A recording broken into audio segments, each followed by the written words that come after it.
Are you going through the worst moment of your life? Are you short on cash and haven't built anything? You're here because deep down you feel that something in your financial life is stuck.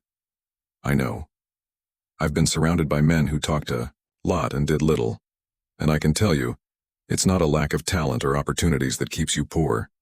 It's the repetition of invisible mistakes that erode your ability to generate wealth without you even realizing it.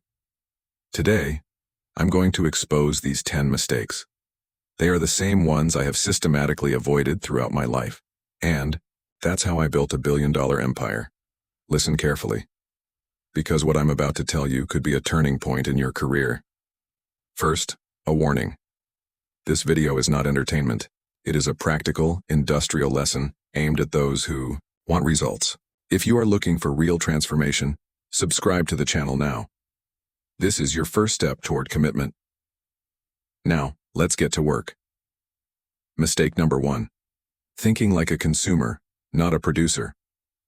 While the world is fascinated with buying, the true creator of wealth focuses on producing.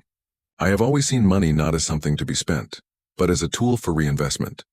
Every dollar, every cent needed to generate new products, new factories, new job opportunities. When someone lives with the mentality of spending what they earn, they are building the wealth of those who produce, not their own. Money spent on consumption is dead money. Money reinvested in production is a machine generating more money. Mistake number 2. Working for a salary, not for the system. Millions live trapped in the pursuit of the next pay raise. I have always seen work as a lever to structure productive systems. It is the system that enriches, not isolated effort.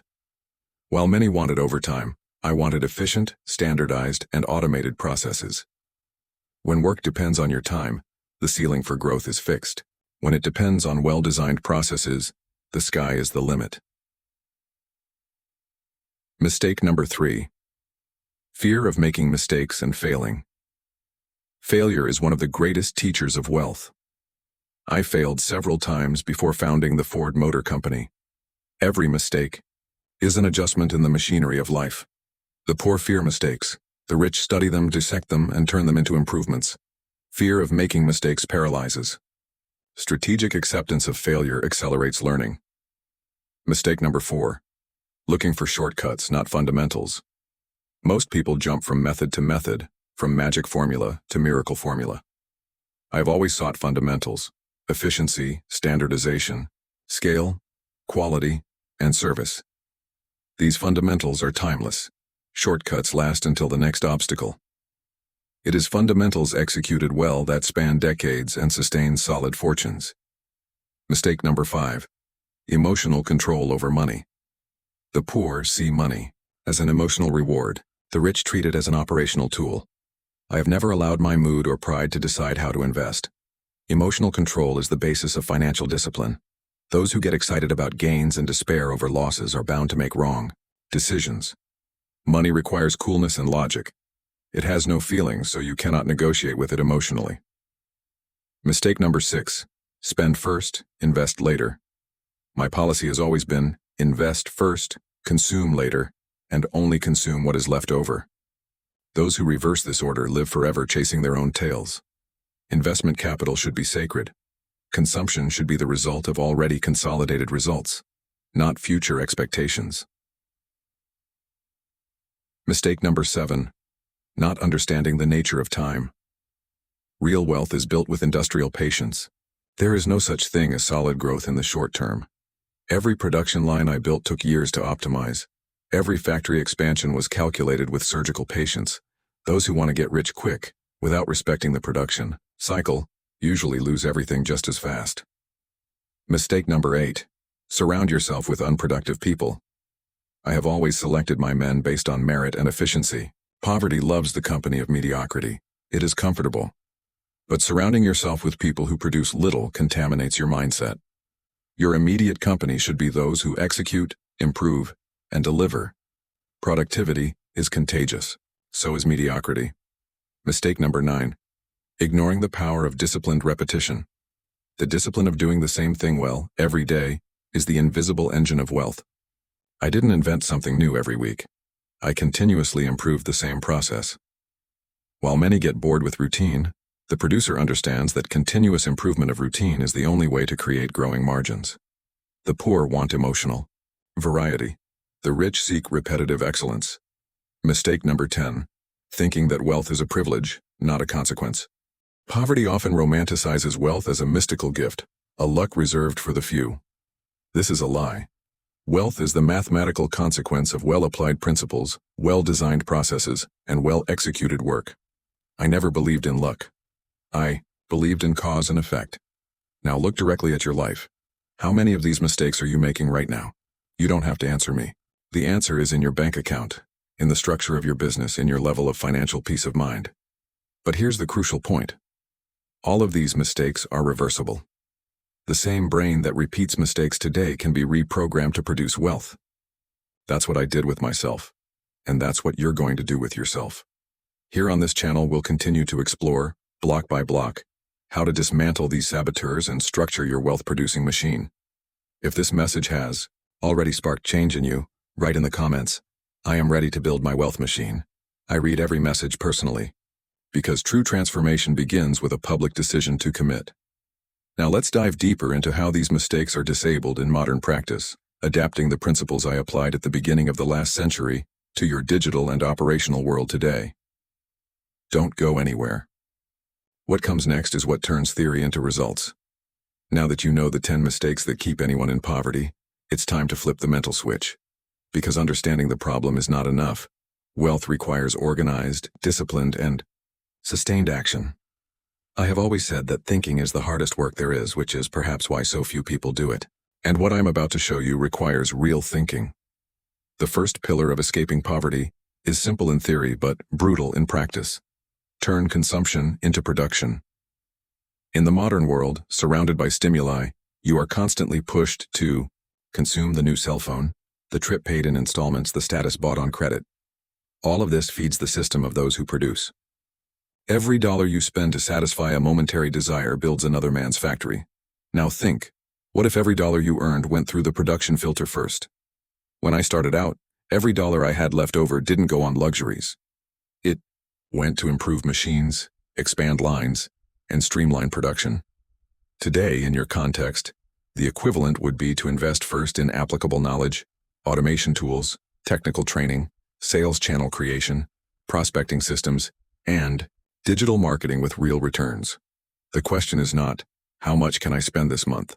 The right question is, how much can I invest now that will produce new cash flows in the next 12, 24, 36 months? If your invested capital generates more productive cash with each cycle, you escape the linear income trap and enter scalable income, the structural foundation of lasting wealth. Now let's tackle the second minefield, time. Poverty is in a hurry. Wealth has processes. I saw men trying to make a fortune in a few weeks. Most of them disappeared as quickly as they appeared. I, on the other hand, established industrial systems based on patient efficiency. Ford's production model was not born overnight. Each assembly line was adjusted thousands of times. Every second saved in the factory equaled thousands of dollars saved in the year. You, in your modern business, need to think the same way. Every sales system adjusted generates time. Every automation implemented reduces fixed costs. Every metric closely monitored prevents waste. Every well-designed customer service process increases retention. Long-term thinking disciplines your mind to accept small profits in the beginning in exchange for exponential growth over time. This is how an industry works, whether it's steel, information, or digital services. Now, let's expose one of the most emotional mistakes: unproductive companies. I never allowed men who didn't deliver results to remain around me. It didn't matter if they were nice, old, or well-connected. The focus was always on practical results, on what each employee put on the table every day. Poverty loves emotional detours. But he's my childhood friend. He's trying. He's a good guy. He just needs another chance. And business is not a fraternity. It is a production machine. If you keep unproductive people around you, you are allowing your operational energy to be drained. The quality of your team sets the pace of your progress. Keep those who build, deliver, and solve problems by your side. Now let's move on to the most dangerous silent trap of all: emotional swings when it comes to money. Poor people are guided by their emotions. Do they receive some extra money? They spend it. Do they suffer a loss? They panic. Rich people operate in the realm of cold reasoning. When Ford Motor Company went through crises, I didn't run around in despair. I examined the flaws in the process, adjusted operations, renegotiated with suppliers, and created new markets. In your current world, this means continue investing when the market retreats, if the fundamentals are right. Keep a safety net, not to show off your balance but to sustain operations during adjustments. Reinforce marketing and prospecting during downturns, while the weak retreat. Emotional discipline is the engine of financial stability. Now I want to give you a central concept that few have mastered: the brutal difference between selling something and building a sales system. Many believe they are building wealth because they are making sales. But selling sporadically does not build freedom. It is the equivalent of a factory worker punching the clock every day. I have always sought to create systems. While each individual sale requires manual energy, the system creates a sales assembly line where the lead is generated automatically, the qualification process is predefined, the delivery of the service or product is standardized. After-sales support is designed to build loyalty. The cycle restarts automatically. If you still need to be present for every sale to happen, you haven't built a business, you've built self-employment. Now a final warning in this section. Wealth does not tolerate amateurism. The world tolerates amateurism in passions, but punishes amateurism in business. The amateur entrepreneur does not track cash flow. Does not understand real contribution margin. Does not project a 12-month scenario. Does not model different market scenarios. Professionals master their numbers, know their productivity metrics, and track their KPIs with surgical discipline. This is the industrial mindset I have adopted, and it has built solid fortunes while so many others have collapsed at the first sign of trouble. Now, if you've followed me this far, you are no longer the same person who clicked play on this video. But it's not enough to just listen. Write in the comments now. I am the producer of my own wealth. This public statement is not magic. It is commitment.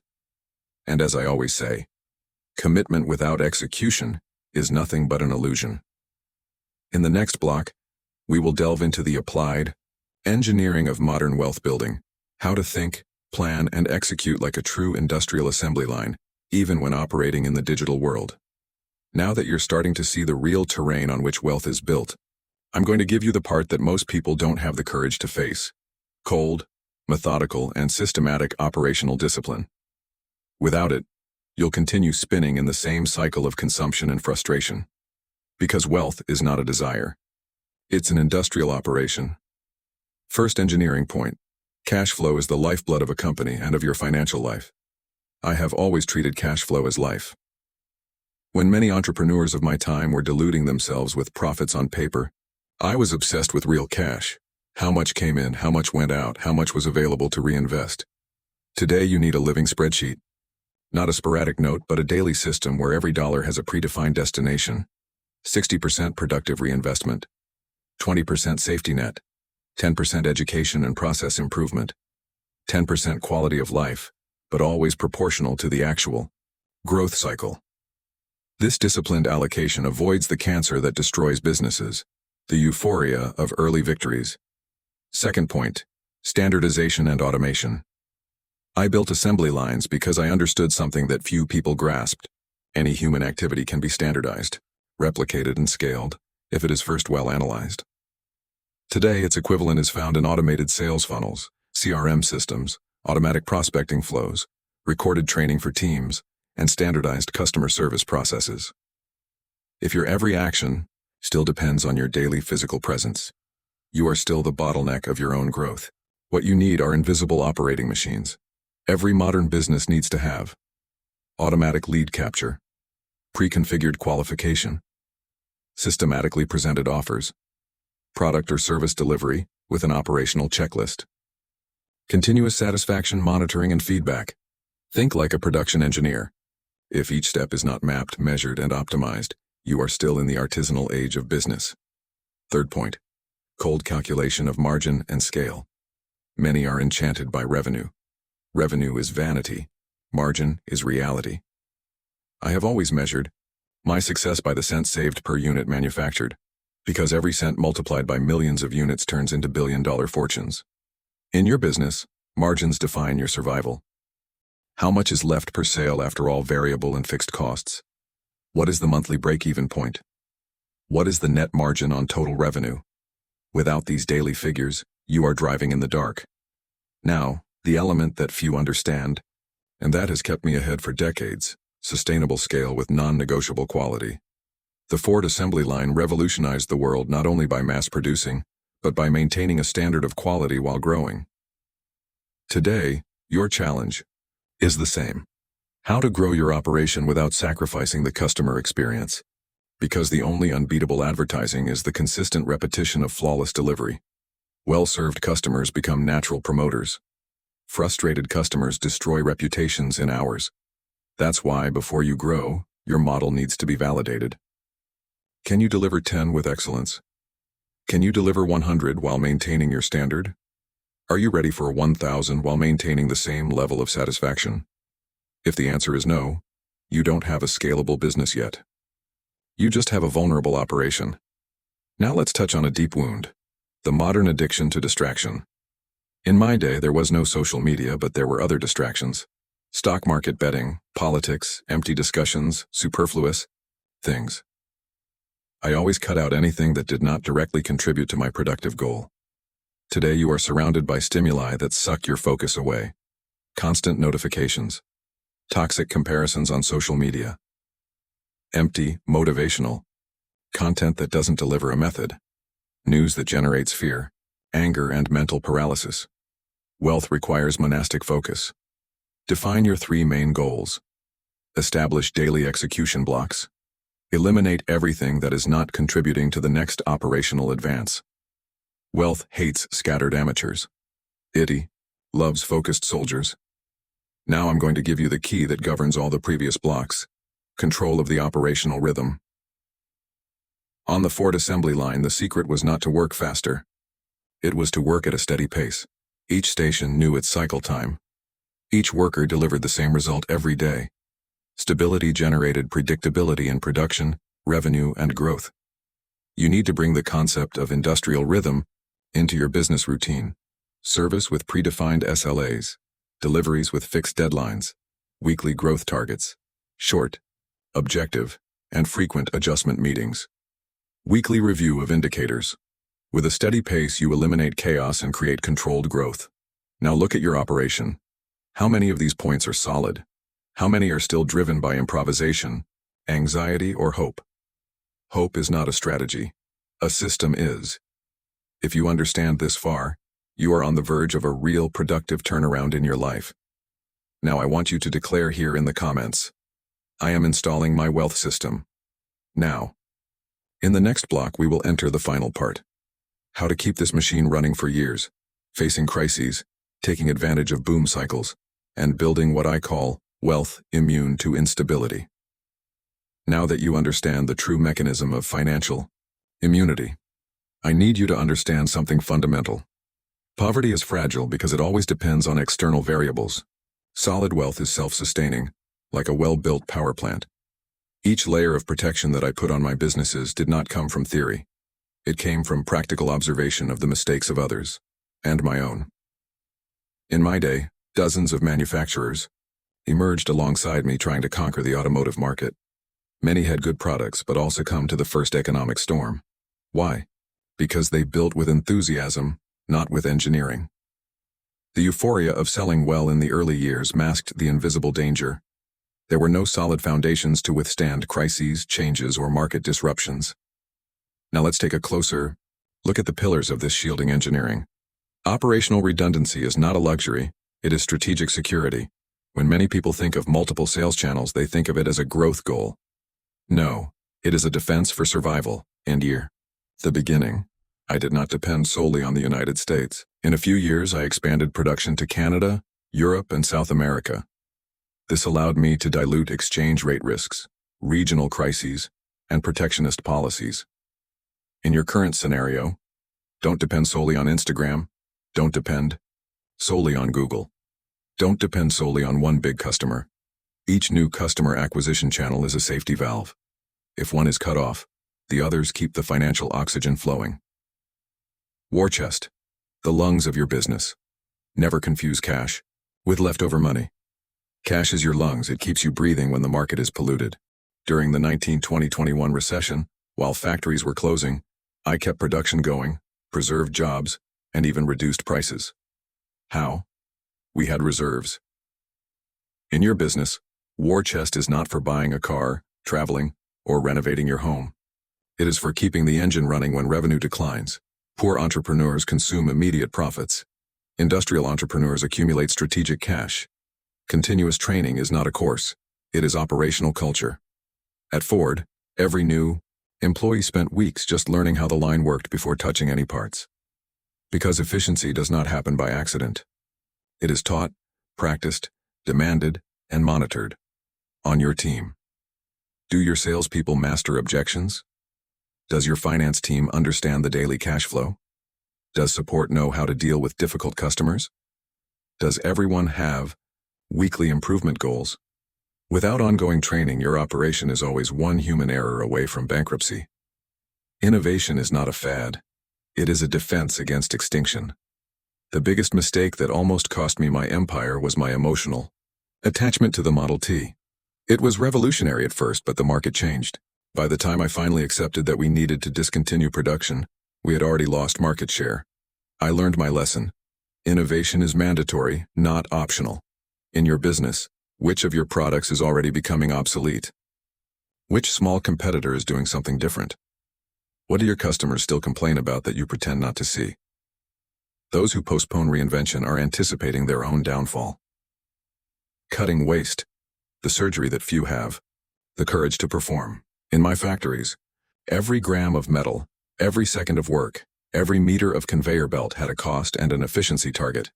I knew exactly how much each movement cost per unit.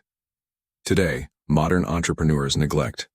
Underutilized software consuming monthly fees. Oversized teams delivering little. Idle inventory tying up capital. Advertising campaigns without ROI tracking. Every little waste is invisible financial cancer. It kills slowly, but it kills for sure. The courage to make surgical cuts separates the business operator from the amateur dreamer. Purpose. The invisible engine that spans decades. I didn't build factories just to make money. My purpose was to transform the mobility of the average worker. That's why even when attacks came, even when unions pressured me, even when governments tried to intervene, the strength of the mission kept Ford moving forward. Those who do it just for money give up at the first hurdle. Those who have a purpose can bear the weight and move forward. In your case, why does your business exist? What real transformation do you provide? What do your customers get that truly changes their lives? When money is a consequence of genuine service, you will have the emotional strength to withstand all external attacks. Now I want you to understand the essence of this immunity engineering. A solid business is not one that sells a lot today. A solid business is one that can operate for 20 years with stability, even with crises along the way. That's what made me a billionaire. It wasn't selling cars. It was building the structure to produce, sell, and deliver cars efficiently, predictably, and replicably for decades, with the ability to continuously adjust. That's what you're being called to do now. So I repeat, right here in the comments, my financial machine is immune and unshakable. Because this is not just a simple phrase. It is the public seal of your commitment to the industrial construction of your own wealth. Now, with the foundation in place, we are ready for the next block, the engineering of productive expansion. How to transform this solid machine into a true financial and business empire, capable of spanning generations. Scaling up is simple for those looking in from the outside, but those who build from the inside know that expanding without losing control requires surgical precision. Throughout my career, I have seen companies collapse at the height of their growth. They grew too fast. They lost themselves in the euphoria.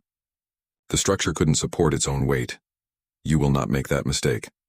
Now I'm going to give you the industrial laws that guided my expansion and that, when applied to your modern business, will allow you to build something big and lasting.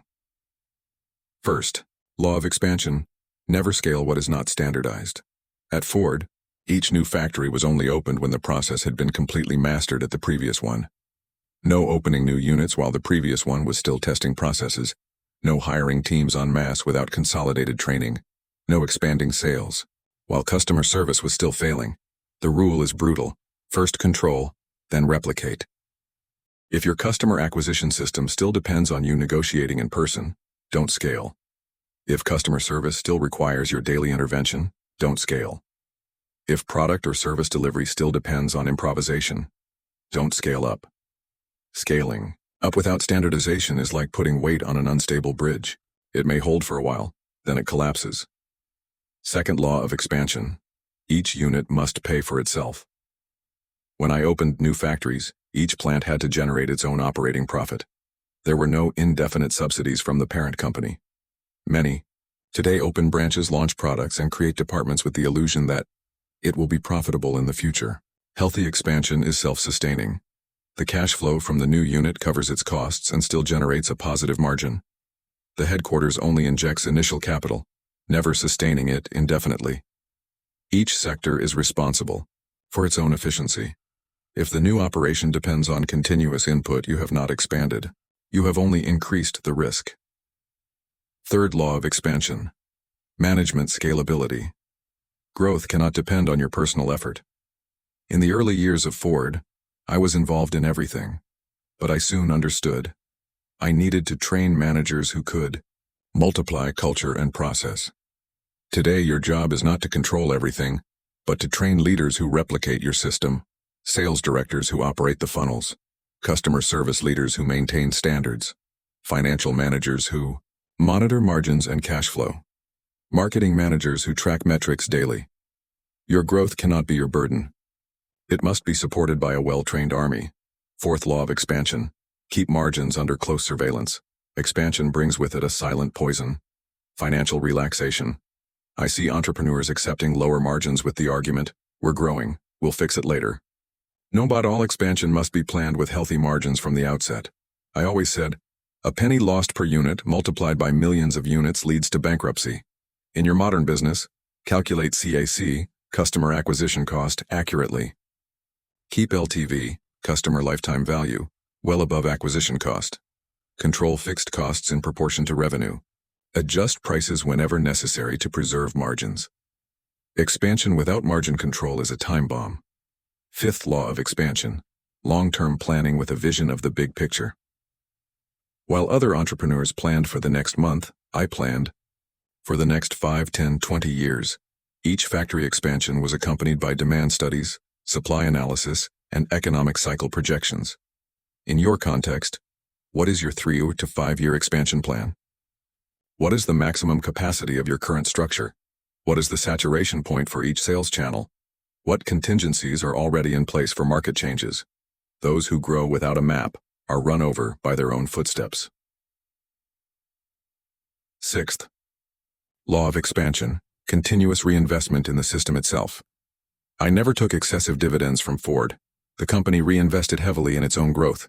New machines, technology, staff training, product research, logistics infrastructure. Those who consume the profits of expansion lose the engine of the next cycle. The rule is, always consume less than you produce. Always. Invest more than you consume. This is how empires that span generations are built.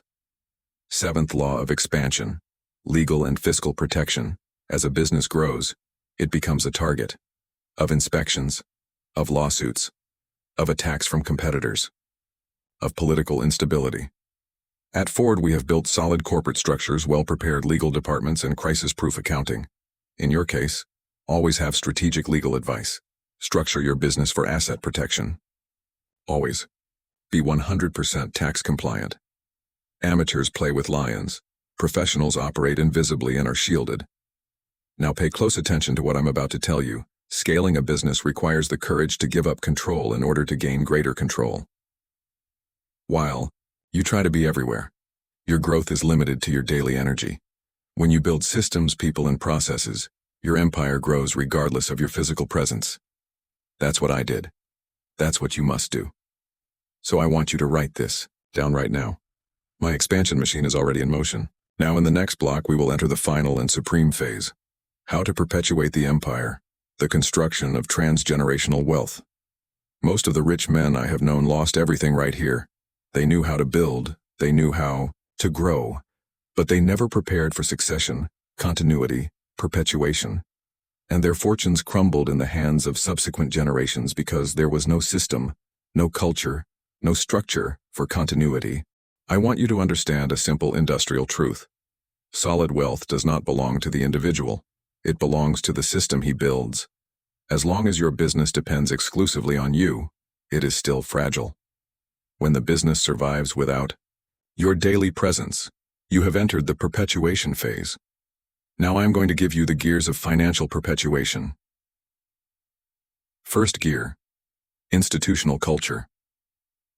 At Ford, from the early years, every employee was trained in the philosophy of efficiency, productivity, and service. There was no room for mediocrity or emotional improvisation. The culture was not just in the manuals, it was ingrained in everyday attitudes. In your business, this means document all processes, train new employees using a clear pedagogical model. Repeat the principles of culture at every meeting, every hiring, every evaluation. Reward those who uphold the culture. Remove those who contaminate it. A strong culture survives any change in leadership. A weak culture dies in the first internal conflict. Second gear: planned succession. The fatal mistake of many founders is to believe that they are eternal. While still alive, I was already structuring leaders capable of running operations. Succession is not done in a will. It is done while you are alive, in your business. Who is already being prepared to take your place? Do your directors know and master all the YOAI metrics? Are there formally documented succession plans? Are finances and governance already auditable in a transparent manner? A real business already operates as if the owner could be absent at any moment. Third gear: asset protection. You need to protect what you have built. Because the greater your fortune, the more it becomes a target. Family disputes, tax issues, unexpected lawsuits, legal instability. In my day, I set up corporate and family structures that shielded industrial assets. In your modern case, well-designed family holding companies, legally validated succession planning, active and preventive asset protection, ongoing, strategic legal advice. Fragile wealth is always preyed upon. Shielded wealth lasts for centuries. Fourth gear: productive diversification. Even my automotive empire, as dominant as it was, did not remain confined to automobiles. We expanded into scientific research, technical education, agricultural development, logistical innovations. Productive diversification is not jumping from market to market like adventurers do. It is expanding the same industrial know-how into new related and solid areas.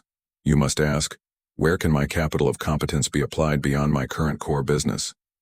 What new markets can my management system dominate?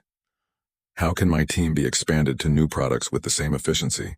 Planned diversification increases immunity and perpetuity. Fifth gear: structured social legacy. Many imagine that philanthropy is giving away leftovers. I never thought so.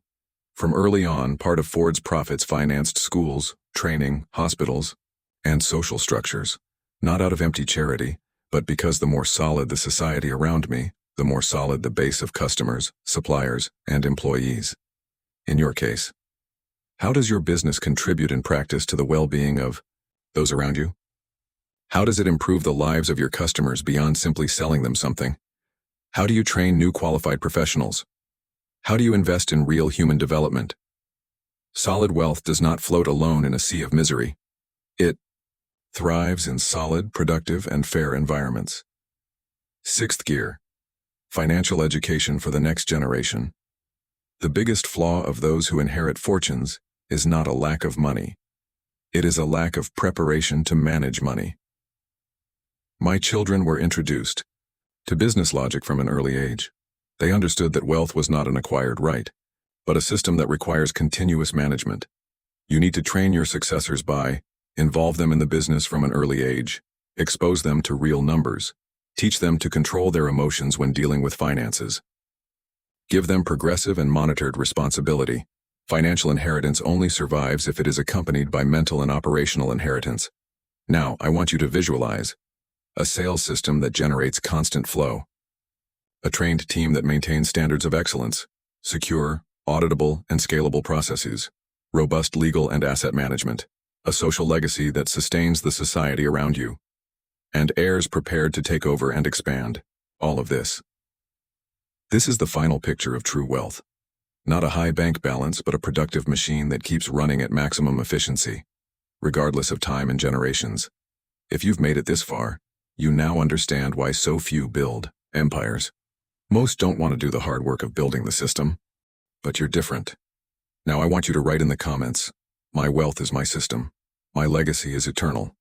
And with that, I conclude this complete session of applied industrial mentoring. Now it's your turn to turn ideas into productive. Machines. Sign up and share this video with anyone who wants to build a solid legacy.